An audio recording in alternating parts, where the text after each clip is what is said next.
Two neighboring countries, a disputed territory, a suddenly wealthy, fragile democracy. Venezuela and Guyana are locked in a century-old dispute that's being reignited, not by ideology, but by oil. On one side, a nation in collapse, suffering sanctions, inflation, and international isolation. On the other, a rising petro-state, once poor, now flush with oil money and global attention. At the center lies a vast rainforest called the Essequibo, home to rivers, minerals, and some of the world's most valuable untapped oil reserves. This is the story of how a forgotten boundary is turning into a geopolitical time bomb, and why what happens in the Essequibo could shape the future of South America and the global energy trade.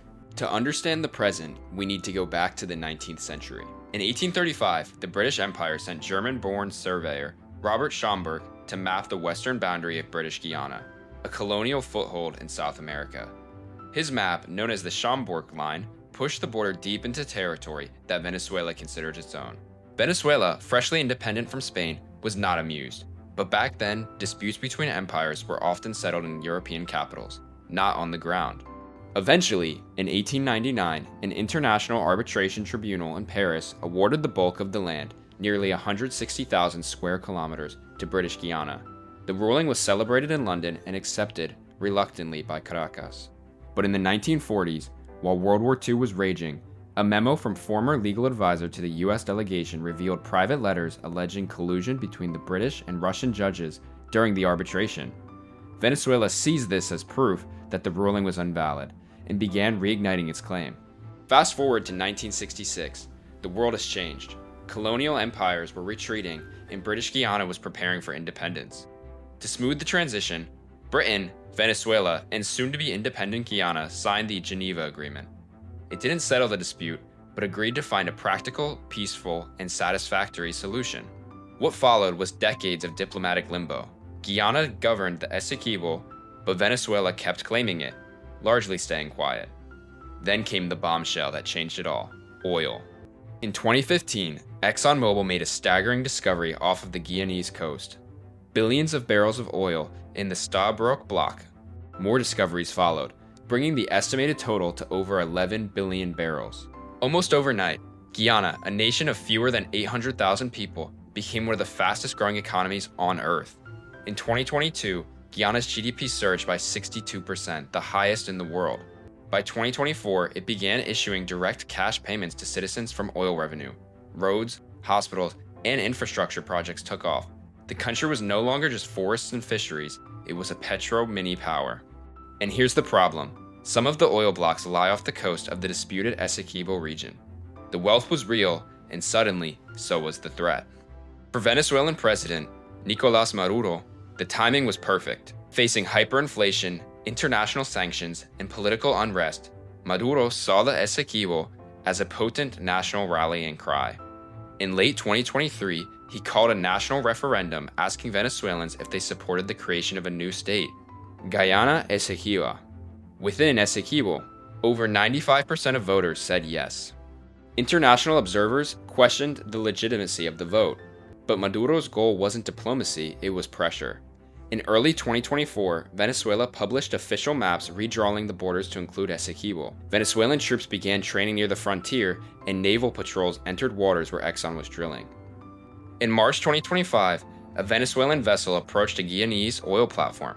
Guyana responded by scrambling aircraft, and the United States and Brazil warned Venezuela against further aggression. By May 2025, Maduro staged regional elections in the disputed territory, directly violating orders from the International Court of Justice. Behind the scenes, a geopolitical chess match is unfolding. The International Court of Justice ruled in 2023 that it had jurisdiction and instructed Venezuela not to alter the status quo. Guyana, backed by the United States, the United Kingdom, and Caribbean allies, insisted on international law and ICJ arbitration. Venezuela rejects ICJ authority, calling the court colonial and insisting on bilateral talks. Meanwhile, Brazil deployed troops near its northern border to prevent escalation. The US Southern Command also increased regional engagement. And then there's China. Beijing has deep stakes on both sides. Its oil firm, CNOOC, is invested in Guyana's oil fields, but it also buys Venezuelan crude and supplies debt and infrastructure under the Belt and Road Initiative. So far, China has stayed silent, but it could tip the balance diplomatically or economically. Essequibo isn't just about oil. The region is also rich in gold, diamonds, timber, and fresh water. Its remoteness makes it vulnerable. Illegal mining, drug trafficking, and armed groups, including Venezuelan criminal networks, are increasingly active. Reports suggest that state-backed groups may be using criminal fronts to destabilize the Guyanese control. The line between state and cartel has blurred, a pattern all too familiar under the regime of Maduro. This is not just about territory. It's about survival and sovereignty. For Guyana, Essequibo represents 2/3 of its land and nearly all of its future oil wealth. Losing it would be existential, both economically and politically.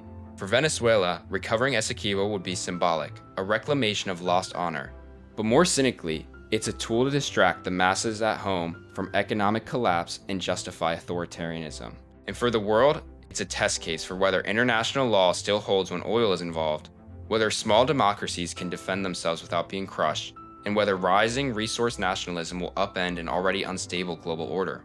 Can war be avoided? For now, both sides are playing a game of brinkmanship, hoping to win concessions without firing a shot. There are talks of joint development zones, oil revenue sharing, or a frozen conflict.